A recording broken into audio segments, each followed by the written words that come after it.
뉴욕에 할렐루야 대성회라고 500개 교회 연합 집회를 갔습니다.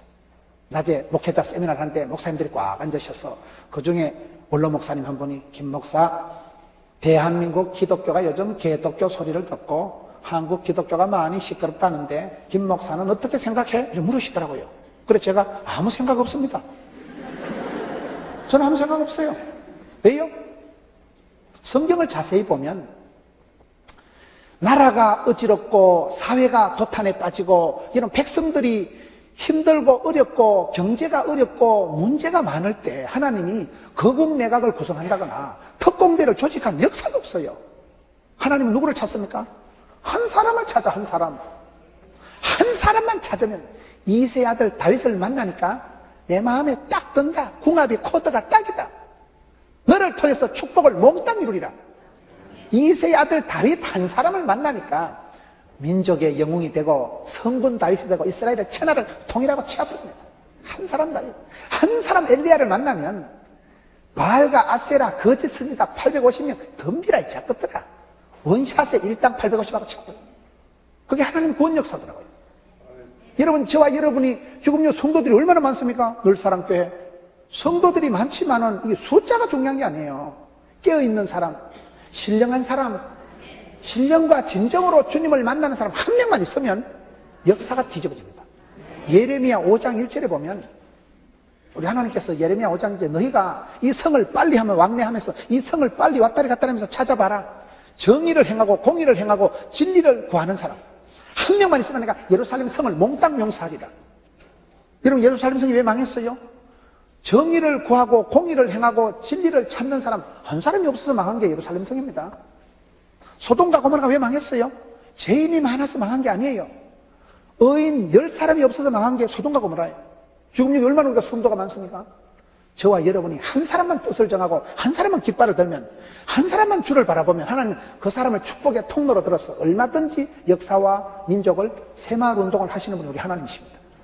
그런 부분에서 우리 예수님께서는 그 바쁜데 그 대낮에 그 시끄러운 동네에 가가지고 저주받은 땅에 한복판에 가서 뭐 때문에 사마리아 여자하고 또 대면을 하시냐 이 말이에요. 왜요? 이 한 사람을 통해서 나중에 39절에 가보면 사마리아 성에 많은 사람들이 예수를 믿으니까 그러는 거예요. 이 한 사람이 축복의 통로가 되는 거예요. 흐르는 물은 썩지가 않고 구르는 돌은 이끼가 끼지 않는다고. 항상 저희는 축복의 통로, 찬양의 통로가 돼요. 여러분들이 이렇게 찬양하시니까 얼마나 분위기가 좋아. 너무 이쁘잖아. 외모 말고 목소리. 외모는 뭐 보는 것마다 다 기준이 다르겠지. 찬양팀 목소리가 좋아야지. 찬양, 영어로 하는 찬양, 신령과 진정을 하는 찬양. 그래서 예수님께서 굳이 이 지금 한 여인에게 집중하시는 거예요. 이 여인이 누구라고요? 복잡한 여자예요. 복잡한 여자. 이 여인처럼 여기 결혼 5번 한 여자가 몇 명이 있겠어요? 그렇게 복잡하게 살아온 사람이 몇 명이 있겠어요? 아무리 복잡해도, 아무리 심각해도, 아무리 다중적인 복합적인 문제가 있어도 우리 주님은 간단하십니다. 예수 만나면 예수님은 얼마든지 치유와 회복과 얼마든지 새롭게 하십니다. 속도가 늦을 따름이지. 그 사람이 여러분 과정이 있을 따름이지. 성화의 과정이 있을 따름이지. 그래서 예수님께서 이 야곱의 우물이 있는 곳에서 한 여자를 지금 집중해서 이 여자를 한 사람이 물을 기르러 왔으며 예수께서 물을 좀 달라 하시니 예수님께서 물을 달라고 하십니다. 오늘 성경의 주제가 물이에요. 물 보면 인생은 예수님을 만나면 방황이 끝이 나고 교회는 뭐 그런 말이 있잖아요. 교회 오면 신앙의 방황이 끝이 나고 그런 말이 있듯이 이 여자가 복잡한 여자지만 이 여자는 예수님을 만나게 되면 해결이 되는 거예요. 예수님을 만나기 전에는 남편을 100명을 바꿔도 해결할 수 없는 게 이 세상 살이기 때문에 그래서 예수님께서 이 여자한테 지금 물을 좀 달라. 7절에 9절에 사마리아 여자가 이르되 당신은 유대인으로서 어찌하여 사마리아 여자인 나에게 물을 달라 하나이까 하니 이는 유대인이 사마리아인과 상종하지 아니하면 유대인은 그 시대에 사마리아인들과 상종을 안 합니다. 상종을 하면 안 돼요. 법으로 금해놓은 거예요. 이것들은 저주받은 것들, 이것들은 더러운 것들, 이것들은 짬뽕. 정통 유대인들은 사마리아인들하고 인사도 하지 않습니다. 그 땅으로 지나가지도 않는데 예수님이 한복판으로 오셔가지고 물을 달라 하시는. 왜 물을 달라 할까요? 사람이 여러분 살아가면서 다 시험이 있는 거예요. 아무리 이 세상에서 잘 먹고 잘 살아도 하나님은 공평하시기 때문에 다 애로사항이, 기도 제목이 문제가 다 있습니다. 기도 제목이 없는 집은 아무 집도 없어요. 공동묘지나 조용하지요. 사람 사는 집구석은 다 시끄럽고 애로사항이 있고 남들이 모르는 기도의 제목이 다 있는 거예요. 이 여자에게 예수님께서 물을 좀 달라. 10절에 예수께서 대답하여 이르시되 네가 만일 하나님의 선물 또 내게 물 좀 달라는 이가 누구인 줄 알았더라면 네가 그에게 구하였을 것이요 그가 생수를 네게 주었으리라. 좀 생수를 가지고 물을 가지고 얘기하시는데요. 하나님이 주시는 선물이 뭐냐? 예수님은 누구시냐? 이거를 네가 알았더라면 네가 그냥 가만히 안 있을 거라는 거예요. 저는 신앙생활하면서 항상 생각하는 게 하나님의 본심은 저주가 아니고 축복이다. 우리가 살아가면서 병도 걸리고 교통사고도 나고 애로사항을 당하면 자꾸 놀랍니다. 놀라고 하나님이 나를 심판하시고 하나님 나를 버리시고 하나님 나를 저주하시는가 자꾸 그런 불안이 오는 거예요. 그런데 살아갈수록 깨달은 건 하나님 본심은 창세기 1장 28절부터 하나님 그들에게 복을 주시고 생육, 번성, 충만, 정복 다스리라. 감당치 못할 시험은 없어요. 내가 폼만 잡으면 자격보다 자세가 중요하다고. 자격은 내가 안 되어도 미달해도 내가 중심을 잡고 주만 바라보면 하나님은 자기를 찾는 자들에게 상 주시는 분이라니까요.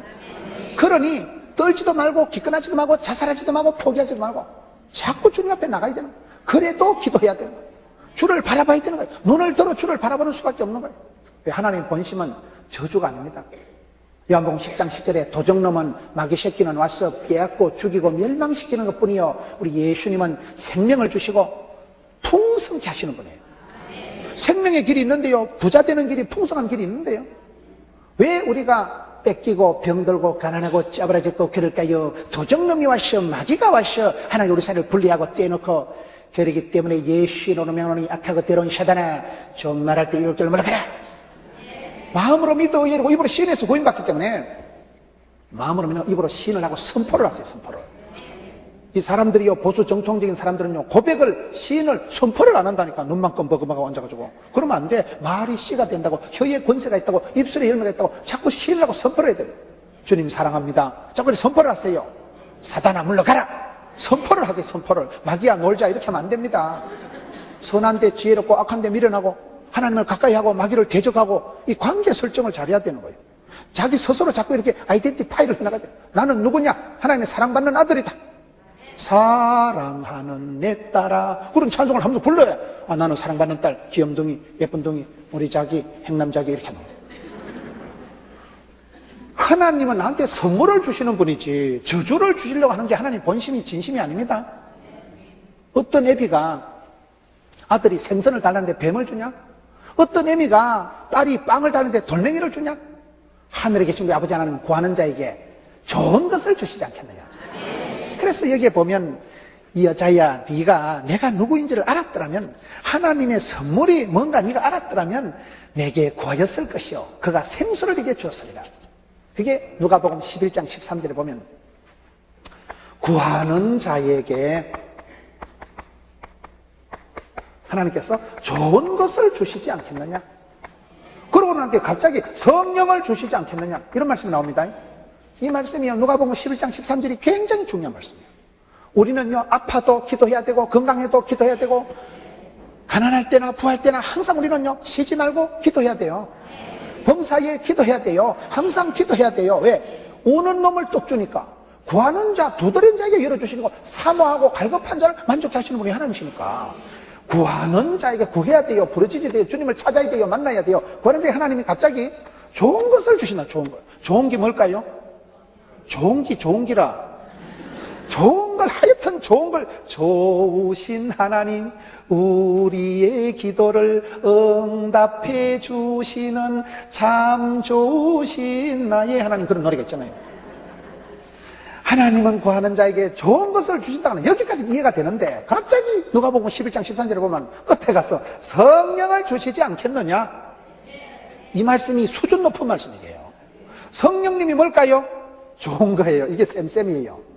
성령이 임하시면 성령이여 임하사 헛된 마음 버리고, 성령이 임하면 쓸데없는 생각이 안 난다니까. 성령이 임하면 영안이 열리고 눈에 빛을 밝혀지고, 아싸 성령 임하면 그냥 무식한 할매도요. 척 보면 알아. 이게 똥인지 된장인지 비슷하다고 찍어 먹어보면 그냥 아이고 야야 사윗감이 안 되겠다. 아이고 야야 가는 참 앞으로. 그 여러분이 사윗감 며느리감을 척 보고 알아야 돼. 척 보고. 왜? 성령이 임하시면 직감이 나고 분별력이 내고 영감이 또 영감. 부흥이 안 되는 교회와 과부의 특징은 영감이 없다는 거예요. 부흥이 안 되는 교회는 성령의 영감, 인스피레이션, 성령의 감동이 직감이 없다는 거고, 과부는 영감 피기가 없다는 사실이에요.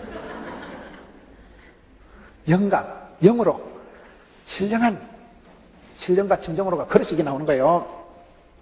성령이 임하시면요, 찬송가 중에 제가 찬송을 잘 못하지만은 제가 찬송을 한번 불러볼 생각이에요. 찬송가 중에 옛날엔 172장인데 새 찬송가에 183장. 반가운 빗소리 들려 산천이 춤을 추네. 봄비로 내리는 성령 내게도 주옵소서. 악한 무름의 마른 땅에 단비를 내리시듯 성령의 단비를 부어. 이렇게 나가는 거예요. 4절에 보면, 3절에 보면 철 따라 우로를 내려 초목이 무성하니 갈급한 내 심령 위에 뭐를 줘요? 성령을 부어소서. 간무름 메마른 땅에. 이렇게 나가는 거예요. 거기 말씀을 잘 보세요. 거기에 성령이 뭐예요? 봄비로 내리는 성령. 우리가 성경을 보면요, 성령님이 세 가지로 나타납니다. 성령님이 불로 나타나고, 그 다음에 물로 나타나고, 세 번째는 바람으로 나타나는 거예요. 성령이 불같이 임하시니까 기독교는 불의 역사다 이런 말이 있어요. 엘리야는 열심히 특심하오니 열이 특별히 심한 걸 열심히 특심하다. 불이 떨어지면 더러운 거 확 끄실러버. 불이 에너지고 불이 힘이고 불이 불입니다. 야고보서 1장 17절에 각양 좋은 은사와 온전한 선물이 위로부터 빛들의 아버지께 내요. 빛천 사랑, 빛천 행복, 그런 거 있잖아요. 빛천 사랑. 이거 어째 시작하노? 나는 그 노래가 너무 좋아. 다음에 언제 한번 그거를요, 편곡을 해가지고 한번 중창단에 한번 해보세요. 빛천 사랑, 빛천 행복, 아름답고 행복한 세상 만들어봐요. 빛이 사랑이요. 빛이 행복이요. 빛이 에너지요. 빛이 소독이요. 애 오줌 싸도 양지 바른데 널어놓으면 오줌 싼 거 그 이불 다 마르잖아. 겨울에요, 보일러 트는 것보다 안방에 햇빛이 쫙 들어오면 양지 바른 곳에 살기가 좋잖아. 햇살 가득한 곳에. 하나님 우리에게 얼굴을 향하시고 얼굴을 비치시고 은혜와 평강을 때 비추시는 하나님, 비추러 오신 하나님, 어두운 마음을 밝혀주시고 우울증이 싹 사라지게 되고. 왜? 봄비로 내리는 성령 산천이 춤을 추네. 산천 초목이 막 물이 올라가지고 버들강아지, 개나리, 도다리가 왜 나오나? 하여튼 나 피어나고 봄에 막 만물이 약동을 한다. 물오른 나무까지 물찬 제비. 봄비로 내리는 성령 산천 초목이 춤을 추고 막 성령 충만 받으면 막 세포가 춤을 추고. 아싸 주여. 와 주겠다. 그때 우울증이 싹 사라진다니까요. 예배 한 판 잘 드리면 정신병원에 10달 댕기보다 나아요. 예배 한 판 잘 드리면요, 믿으면 들으면 말씀으로 설교 한 편 잘 들으면 말씀이 살아 운동력이 있기 때문에, 말씀이 치료하는 광신을 바라기 때문에, 말씀이 내 발에 등이요 빛이기 때문에 주의 말씀 의지하여 그러는 기적이 나타나는 거예요. 말씀을 따라가면 여호와 율법을 말씀을 주야로 묵상하는 자는 복이 있다 할 때 그 묵상이라는 영어 단어가 메디테이션이라고. 메디테이션하고 똑같은 어근이 약이라는 단어예요. 약이라는 단어가 말씀을 먹는 거, 말씀을 묵상하고 똑같다니까 어근이. 왜요? 하나님 말씀이 약이요. 신약, 구약, 보약, 아까진기, 바카스, 스칼렌, 원기소, 바이타민 다 되지. 성경 구절 한 구절만 붙잡으면 말씀이 나를 질질 끌고 갑니다. 말씀이 구호가 되고 평생의 가온이 되고, 말씀 하나 붙들고 주여 이 말씀대로 될 줄고 우리 가정에 이 말씀이 될 줄로 믿습니다. 게르기 때문에 호랑이는 죽어서 가족을 남기고 사람은 죽어서 이름을 남기고, 예수 믿는 분들은요 간정거리를 남기는데, 간정이 뭐예요? 말씀 한 구절 붙들고 살아가는 거예요. 장로님 제일 좋아하는 말씀 뭔데? 딱 나와. 거의 보는다. 항상 기뻐하라, 쉬지 말고 기다려. 거의 그러면 먼저 그나 그러고 하라. 내게 능력 줘서 내가 모든 걸 사준다. 거의 사업을 하시거나 뭐 하는 분들 보면요, 장로님 집에 장로님 평생에 제일 좋아하는 말씀 뭔데? 딱 나와. 한 구절, 두 구절도 아니에요. 저는 제가 암 수술하고 6달 병원에 자빠져 있을 때 하나님 내게 주신 메시지가 두려워 말라, 놀라지 말라. 하나님이 우리에게 주신 것은 두려워하는 마음이 아니요, 능력과 사랑과 근신한 마음. 그 디모데후서 1장 7절 그 말씀 붙들고 살아난 거예요. 말씀을 붙잡으면요, 말씀이 내게 힘이 되고, 말씀이 살아온 능력이 있고, 말씀이 막 엑스레이, 레이저, 적외선 치료 다 돼. 그거를 지금 얘기하는 거예요. 한 번 예배 한 번 잘 드리면 그런 기적이 변화가 나타나기 때문에 성령은 불의 역사다. 성령이 불같이 면 불이 빛이 와야 여러분 뭐 밝아지지, 소독이 되지, 조명이 되지. 암이 걸리고 병원에 가면 온열 치료, 열을 가지고 암덩어리를 죽입니다. 방사선 치료 알아요? 그러면 잘 몰라도 돼요. 암이 안 걸리면 돼요. 성령은 불처럼이요, 불처럼. 확 태워버립니다. 불이 에너지입니다. 성령은 물처럼, 오늘 지금 물을 얘기하는 겁니다.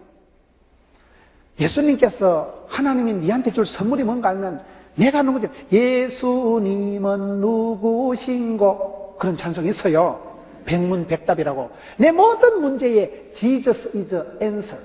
예수님은 내 모든 삶의 대답이요, 응답이요, 해답이요, 길이요, 진리요, 생명이요. 그 말이요.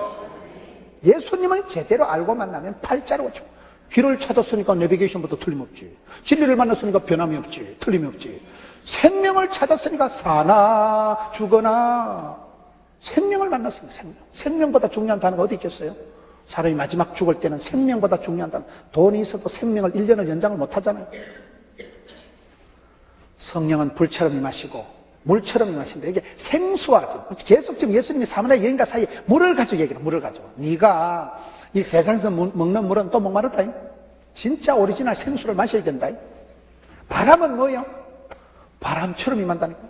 저는 목회를 하면서 애쓰고 노력해서 목회가 잘 되는 게 아니고 성령의 바람이 불어오면 상상 밖에, 기도 밖에 기적이 막 나타납니다. 성령의 바람이 불어와야 되더라고요. 성령의 바람이 불어오면요, 상상도 못한 기적이 나타납니다. 꿈도 못 꾼 일들이 현실이 됩니다. 성령의 바람이 불어와야 돼요. 교회는요, 성령의 바람은 신바람이 나요. 막 사람이 덜썩덜썩하고, 성령 충만 받으면, 출세하려면 성령 충만 받으라 그런 말이 있어요. 성령 충만 받아봐. 영안이 열리지요. 판단력이 분별력이 생겨서 지혜롭게 돼서 복 있는 사람은 악인의 깨를 안 쫓으니까 깨가 있고 지혜가 있고 분별력이 있지요. 순간에 판단이 심리를 잡았지요. 마음이 담대해져 가슴에 불을 받았으니까 뜨거워졌어. 주여. 담대해가지고 거침없이 나가지요. 세월을 아끼지요. 판단력이 있지요. 복 있는 데만 가지 복 없는 데 안 가지요. 출입을 알지요. 지혜가 있지요. 그러니 성령이 마시면 성령 충만할 때 복을 받을 수밖에 없는 거예요. 반대로 성령이 떠나시면 이가봇 하시면 촛대를 옮기시면 생쇼를 해도 안 돼. 생쇼를.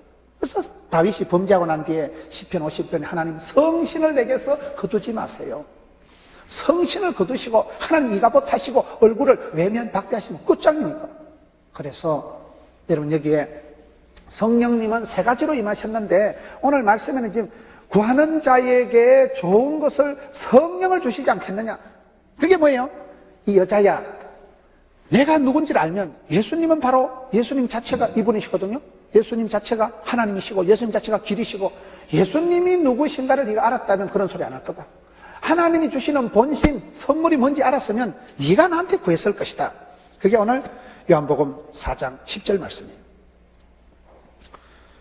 예수님이 누구신 줄을 알았더라면, 안다는 게 얼마나 중요해요. 저는 오늘 제가 이 설교를 준비하면서요, 오직 이 말씀, 신령과 진정으로 우리가 주님을 만나야 되는데 나도 모르게 거품이 생기고 나도 모르게 내 신앙에 잡것이 들어와가지고 짬뽕이 돼가지고 내가 영으로 육을 이겨야 되는데 자꾸 육이 앞서는 거예요. 영혼이 잘됨 같이 범사가 잘 돼야 되는데 영혼은 뒷전이고 돈이 문제고 당장 지금 눈에 보이는 게 문제고, 신령으로, 영으로, 스피릿으로, 영으로 주님을 만드는 하나님은 영이신 분이잖아요. 그런데 내가 영성은 떨어지고 육성만 발달돼가지고 영적인 영성은 자꾸 다운이 되고 세상 돈이나 밝히고 세상이나 껄떡거리고, 그거 이 시대의 변질이고 변동이다 이 말이에요. 진정으로 진실해야 되는데, 진실이 뭐예요? 여기서는 진리로라는 건 뭔가요? 하나님의 말씀을 기준으로 하나님을 믿으라 이 말이에요. 내 기분으로 감정으로 믿는 게 아니에요. 기분 좋다고 할렐루야, 기분 안 좋다고 쓸렐루야, 이게 아니에요. 성경 말씀에 입각해서 진리를 따라서 내가 성경에 규정된 대로 예배해야 됩니다. 하나님은 여러분 진리의 하나님은, 은혜와 진리가 충만한 교회는 성경 말씀이 모든 기준이 되는 거예요. 성경 중심, 하나님 중심, 교회 중심이 돼야 되는데, 우리가 살다 보면 이게 인간적인 게 생기고 자꾸 사람의 법이 생기고, 그래서 이 시대가 얼마나 버버리, 거품이, 헛소리가, 뻥이 얼마나 많아지냐. 저와 여러분의 신앙이 상당히 지금 높아져요. 상당히 지금 막 세상 칠갑을 해가지고 온갖 것을 해가지고 막 뻥을 튀기고 자랑을 하고 교만을 피우고, 이거이 저와 여러분이 그때 잘못하면 잘한다고 하는 것이, 부흥된다고 하는 것이, 성공한다고 하는 것이, 여러분 부활이 하는 자마다, 돈을 밝히는 자마다 일만하게 뿌리를 밝히고, 그것이 욕심 잉태한 적 죄를 나타셔요.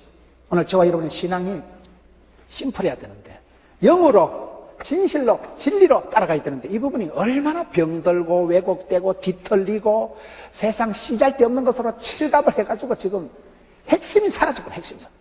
저는 이 부분이 그렇게 제 마음에 와닿는 거예요. 제가 몇 주 동안 이 말씀을 묵상한 거예요.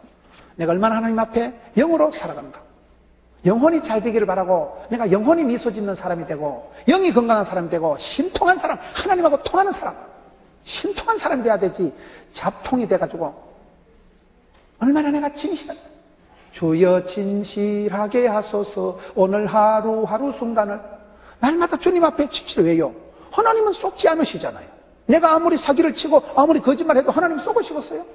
하나님이 좋아하시는 사람, 다윗 같은 사람은 정직한 사람, 정직하다는 게 뭐예요? 다윗이 문제가 없는 건 아니에요. 하나님 앞에 늘 솔직한 거예요. 하나님 앞에 어린애 같은 거예요. 하나님 앞에 늘 진실한 거예요. 하나님은 솔직하고 진실하고 정직한 사람을 좋아하시는 거예요. 하나님은 거룩한 분이시기 때문에, 거룩하신 분은요, 잡탕에서는 역사를 안 하십니다. 못 하십니다. 그래서 하나님이 쓰신 사람들은 대부분 보면 사심이 없고 순수하고 깨끗한 양심이 있는 사람들을 하나님 쓰시더라고요. 그럼 주변에 보세요. 큰 축복을 받은 사람 보면요, 장로님들 연세가 80, 90이 되셔도요, 아주 어린애 같은 분이에요. 어린애 같은. 동안, 동심, 마음이 어린애 같아. 늘 천진난만, 순진무구, 날씬빠꼼, 순수복음, 오직 예수, 눈물 기도. 단순히 어린애 같지. 그렇죠? 주님 앞에 잘 보이려고, 주님 눈치 코치 보고, 그런 사람은 어린애 같다니까요. 그런 분들은 영이 맑은 사람이에요. 좀 주변에 보세요. 저는 전국을 다니면서 저런이 왜 저렇게 복을 받았을까? 복잡하지 않습니다. 잡탕해지가 않습니다. 혼합주의지가 않아요. 심플해. 간단해. 오직 말씀에 순종하려고, 성경 말씀 한 구절 순종하려고 애를 씁니다. 영으로, 진리로. 그러면 그 사람은 하나님이 기뻐하시고, 내가 예배 한 판 잘 드리면, 예배를 드릴 때는 말씀을 묵상하고 기도하고 찬양을 올려드리기 때문에 그때 하나님을 알아가고 만나지고 하나님을 배우게 되는 거예요.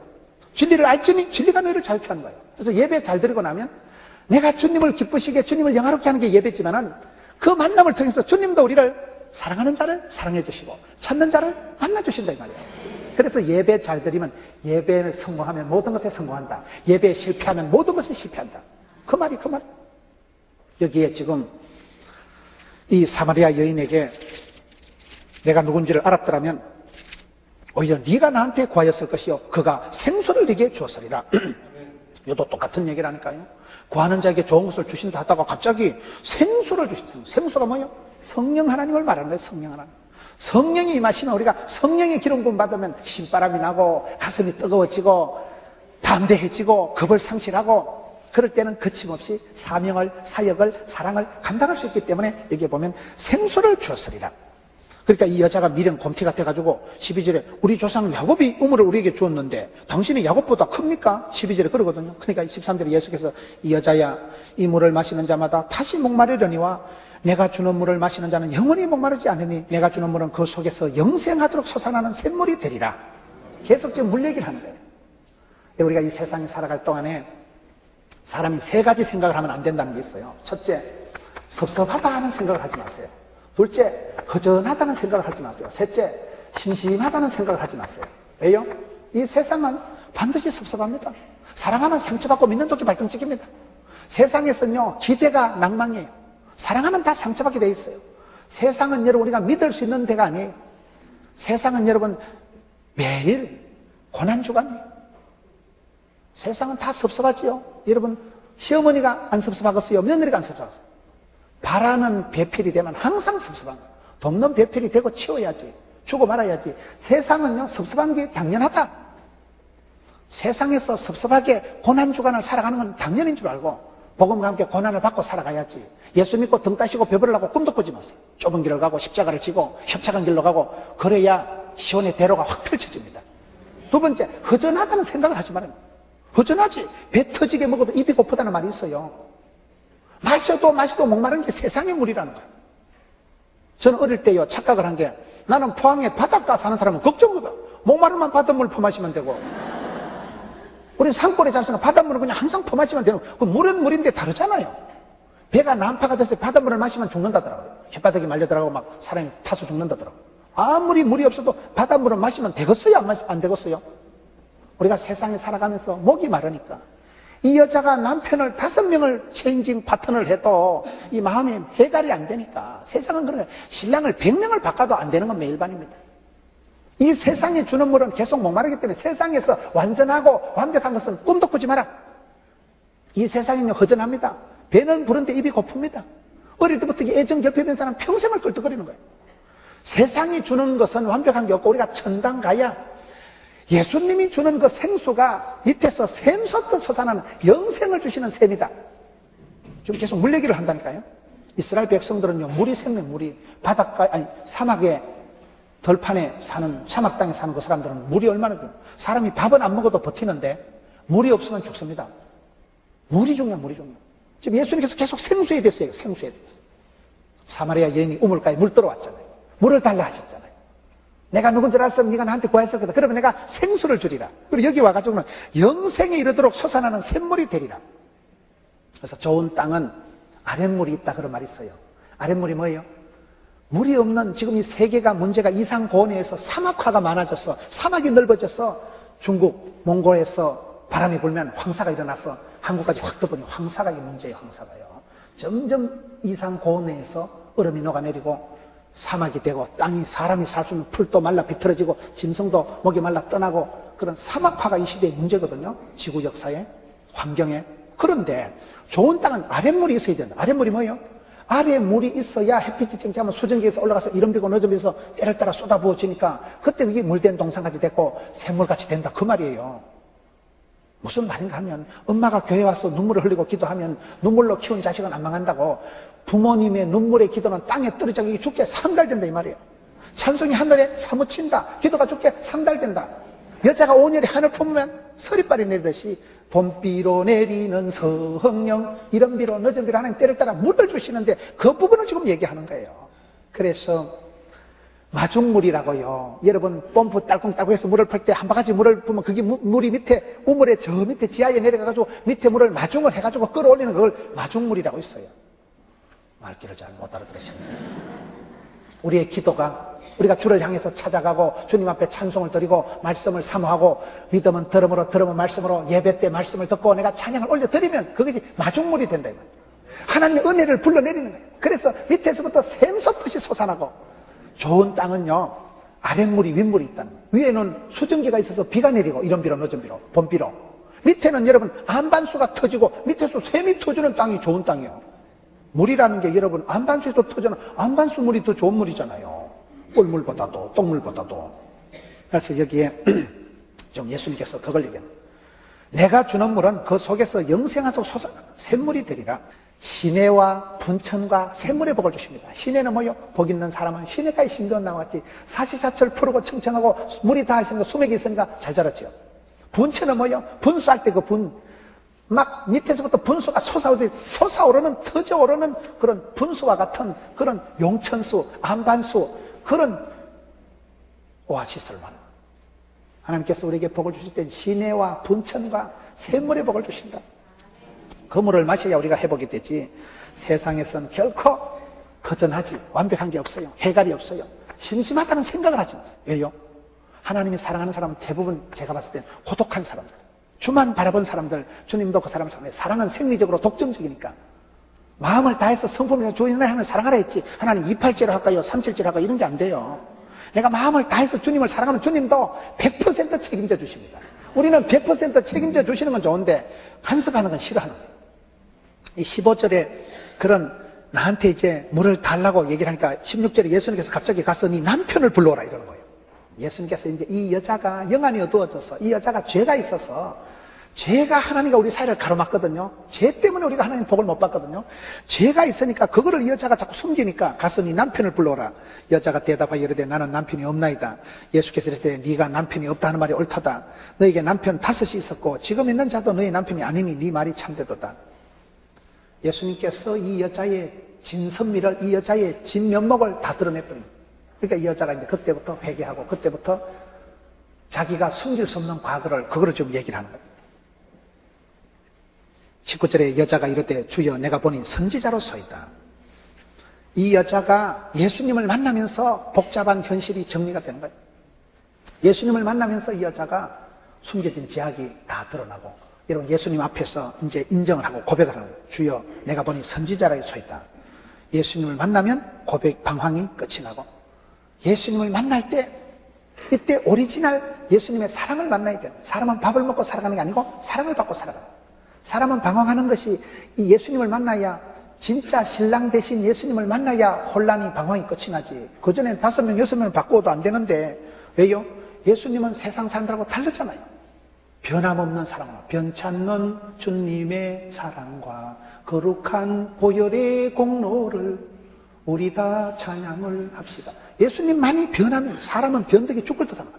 입맛 따라 기분 따라 바뀌는 게 사람의 인심이지만 우리 예수님은 변함없는 분, 무궁한 사랑, 끝이 없는 사랑, 예수님의 그 사랑만이 우리의 방황을, 혼란을 종식시킬 수 있기 때문에 지금 예수님께서 이 여인에게 나타나시고, 그러니까 이 여자가 또 예배를 얘기를 하니까 오늘 말씀에 22절에 너희는 알지 못하는 것을 예배하고 우리는 아는 것을 예배하노니 이는 구원이 유대인에게서 남이라. 이 말은 무슨 말인가 하면, 이 사마리아 사람들은 예배 방식이 좀 달랐어요. 사마리아 사람들은 그때 모세 오경만 믿었기 때문에 예수님에 대해서 제대로 모르는 거예요. 모세 같은 지도자만 바라고 있는데, 여기 유대인에게서 구원이 난다 이 말은 유대인들을 높이는 게 아니고 아브라함의 후손, 아브라함, 히브리, 유대인, 그 다음에 다윗의 자손, 예수 그리스도 세계가 펼쳐지기 때문에 이 유대인의 거기에서 아브라함이 여기에 다윗이 태어나고 다윗의 자손 예수 그리스도가 오신다는 걸 사마리아 사람들은 모르는 거예요. 사마리아 사람들은 예배를 예루살렘에서 안 드리고 여기 그리심산에서 하고, 또 유대인들은 예루살렘에서 하고, 이 시대에 사람들이 다 문제가 있었던 거예요. 그럴 때 예수님께서 예배를 여기서 이 산에서 저 산에서 하지 말고 이제 아버지께 예배할 때가 온다. 너희는 알지 못하는 것을 예배한다. 왜? 모세 오경만 그 시대에 믿었던 사람들이 사마리아 사람들이거든요. 신앙적으로도 아주 자탕이 돼 있었던 사람들이기 때문에 너희들이 잘 몰라서 그러는데, 구원이 유대인에게서 남이라. 유대인, 다윗의 자손 예수를 통해서 구원이 나는데, 아버지께 참되게 예배하는 자들은 영과 진리로 예배할 때가 오나니 곧 이때라. 아버지는 자기에게 이렇게 예배하는 자를 찾으시느니라. 하나님은 영이시니 예배하는 자가 영과 진리로 예배할지니라. 하나님께서 찾으시는 사람이 성경에 별로 없어요. 하나님께서 찾는 사람이 누굴까요? 예배하는 자를 찾으신다니까요. 예배가 뭐예요? 주님과 만나는 게 예배라니까요. 그럼 예배를 어떻게 해야 돼요? 신령과 진정으로 예배하는 자를 찾는다 이거예요. 신령과 진정으로 예배하는 자. 사람이 예배에 성공하면 모든 것에 성공하는데, 예배에 실패하면 모든 것에 실패하는데, 예배를 드릴 때 우리가 조심해야 될 게 힘으로 하는 게 아니에요. 내가 예배를 드릴 때 육으로 하는 게 아니에요. 신령과 진정으로 예배. 저는 이 부분이 굉장히 고민이 되더라고요. 세월이 흘러가면서 욕심만 이글거리고 이상한 자꾸 세상적인 것 같다, 현혹적인 것 같다가 칠갑을 해가지고 성공하는 사람은 자꾸 돈으로 밀어붙이고 성공하는 사람은 힘으로 밀어붙이기 쉽지만은, 우리 하나님이 찾으시는 사람은 신령과 진정으로 예배하는 자를 찾으신다는 거예요. 하나님이 찾는 사람이 성경에 보면 창세기 18장에 26절에 내가 만일 소돔 성읍 가운데서 의인을 50명을 찾으면 그들을 위하여 온 지역을 용서하시리라. 50명, 40명, 30명, 20명 자꾸 줄어들잖아요. 의인을 찾으신다. 의인. 저와 여러분이 의인이 되면, 의인이 뭐예요? 먼저 그의 나라와 그의 의를 구하는 그게 의인이에요. 예수를 믿으면 의인이 되는 거예요. 착한 사람, 악한 사람이 뭐라 했어요? 예수 믿는 사람이 착한 사람이고 예수 안 믿는 사람이 악한 사람이에요. 믿어야 구원을 받고 믿어야 영광을 보기 때문에. 아무리 착하고 윤리, 도덕, 군자, 성인이라도요, 예수 안 믿으면 지옥 갑니다. 믿음으로 우리가 구원받는 거예요. 그래서 믿는 사람을 착하다고 하는 거예요. 믿는 사람을 의롭다고 하는 거예요. 믿음을 의로 여기시는 분이시기 때문에. 그래서 우리 하나님은 의인을 찾으신다. 그 다음에 역대하 16장 9절에 보면 여호와의 눈은 온 땅을 두루 감찰하사 전심으로 자기에게 향하는 자들을 위하여 능력을 베푸시나니. 내가 마음을 다하여 성품을 다하여 전심으로 주님을 향하면 방향을 잡으면 하나님 그 사람에게 능력을 권능을 베풀어 주신다. 시편 51편 17절에 보면 하나님께서 구하시는 제사는 상한 심령이라. 상한 사람. 아까 뭐라 그랬어요? 여기에 그 시대의 사마리아 사람들, 병든 사람들, 버림받은 사람들, 상한 심령들, 상처받은 사람들을 우리 주님께서는 고쳐서 쓰십니다. 재활용이 하나님이시니까. 그래서 큰 간증거리가 있는 사람은 자기가 엄청 상처를 많이 당한 사람이 치유가 되고 회복이 되고 난데 그게 간증거리가 되고 모델이 되고 샘플이 되기 때문에 하나님이 상처받은 치유자들을 들어서 쓰시는 거예요. 누가복음 19장 10절에 보면 인자가 온 것은 잃어버린 자를 찾아 구원하리 함이니라. 잃어버린 자, 병든 자, 상처받은 자를 찾아서 구원하러 오신다. 하나님이 찾으시는 사람이 별로 없어요. 그 중에 오늘 성경에 강조하는 것은 신령과 진정으로 예배하는 자를 찾으십니다. 히브리서 11장에 보면 믿음의 영웅들이 나오는데요. 믿음의 영웅들 중에 최초로 나오는 인물이 누굴까요? 아벨이에요. 아벨이 뭘 잘했어요? 예배 한 판 드리고 죽은 사람이 아벨이에요. 하나님께 제사, 예배 잘 드리고 죽은 사람이 아벨이에요. 그래서 히브리서 11장에 믿음의 영웅들을 얘기할 때는 아담을 제키고 첫째 아들 가인을 제키고 둘째 아들 아벨이에요. 아벨은 하나님께서 그와 그의 제물은 받으신 사람. 인격을, 그가 드린 제물을 그의 몸과 함께 받으시고, 우리가 신령과 진정으로 예배한다는 것은 로마서 12장 1절에 보면 우리의 몸을 거룩한 산제사로 드리라. 몸을 거룩한 산제사로 드린다는 건 뭐예요? 우리가 하나님 앞에 신령과 진정으로 살아가기 위해서는 죄를 짓지 말아야 됩니다. 거룩해야 됩니다. 구별돼야 됩니다. 왜? 하나님은 거룩하신 분이기 때문에 허물이 있는 것은 안 받으셔요. 그래서 내가 신령과 진정으로 예배한다는 건 할 수 없이 내가 삶을 단순하게 살아가야 되고 죄 짓지 말아야 되고 마음을 여러분 모아야 되고 내가 사치할 수가 없고 검소해야 되고 내가 게으를 수 없고 내가 진실해야 되고 내가 게으르고 악할 수 없고 착하고 충성되게 살아갈 수밖에 없는 거예요. 저는 저 부분이 오늘 한국교회의 가장 아쉬운 부분이 아닌가. 저와 여러분이 가장 추구해야 될 부분이 내가 얼마나 신령과 진정으로 예배하는 사람인가. 여러분 우리가 가지고 있는 타이틀 중에 중요한 게 뭔지 아세요? 예배자라는 예배자. 신령과 진정으로 예배하는 자를 하나님이 찾으시거든요. 하나님 눈에 띄면 하나님이 찾으시면 되는 거예요. 하나님이 보시고 눈동자같이 지켜주시면 그 사람 복 받는 거예요. 하나님이 찾는 사람이 예배자를 찾으신다는 거예요. 저와 여러분의 직책 중에 타이틀 중에 아주 숭고한 것이 뭔가 하면 나는 하나님 앞에 예배자다. 하나님께서 나를 예배자로 부르신 거예요. 예배 중에 나를 찬양하는 사람으로 불러주신 게 그게 영광이고 특권이고 축복입니다. 예배자. 여기에 하나님은 신령과 진정으로 예배하는 자를 찾으신다. 그렇기 때문에 저와 여러분이 예배를 드릴 때 내 몸까지도 몸으로 때운다 이런 말 있잖아요. 내 몸까지도 하나님이 받으실 만한 존재로 드려야 되기 때문에 얼마나 우리가 성령 충만해야 돼.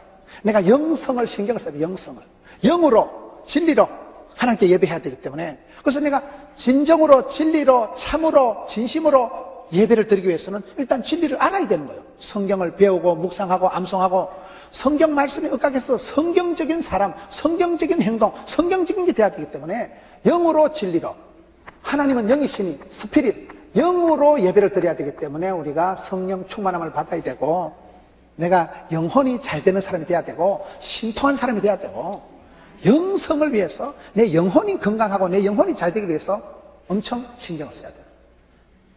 내 영이 오염, 감염, 전염 안 되도록 해요.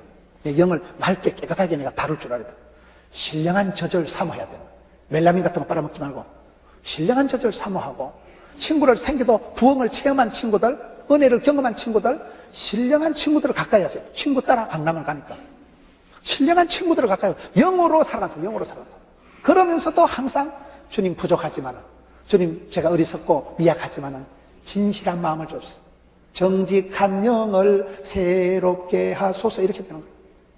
저는 이 말씀을 몇 주 동안 묵상을 하면서 하나님 제가 부족하지만 자꾸만 내 인생의 거품이 내 인생의 헛된 자랑이 내 인생의 쓸데없는 것들을 다 제거해 주시고 내가 주인 삼은 모든 건 내려놓고 포기하고 내려놓고 버려야 돼요. 버려야 돼요.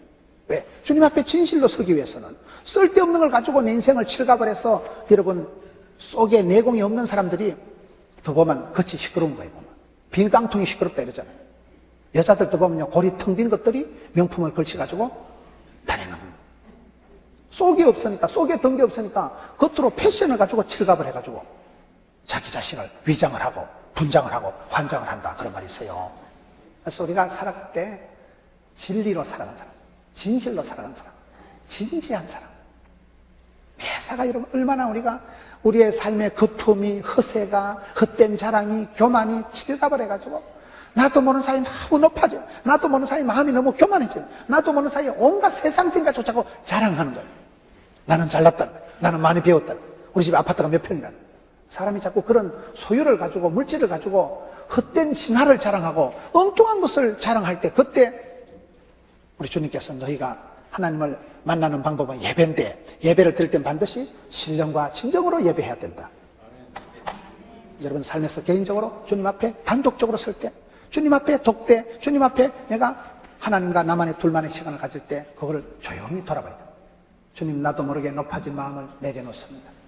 세상적인 가지고 자랑을 하고 시건방을 떠는 그 마음을 내려놓습니다. 진실로, 영으로, 참으로 그렇게 주님 앞에 나가서, 그러면 주님이 우리를 만나주시면 그런 어떤 사람도 예수님을 만나고 예수님께서 이 사마리아를 통과할 때에 사마리아 지역에 변화가 일어나고 많은 사람들이 예수님을 믿게 되는 구원의 역사가 나타나듯이 오늘 저와 여러분의 가정에도 삶에도 예수 만난 변화의 기적의 구원의 역사가 일어나는 여러분 되시기를 축원합니다.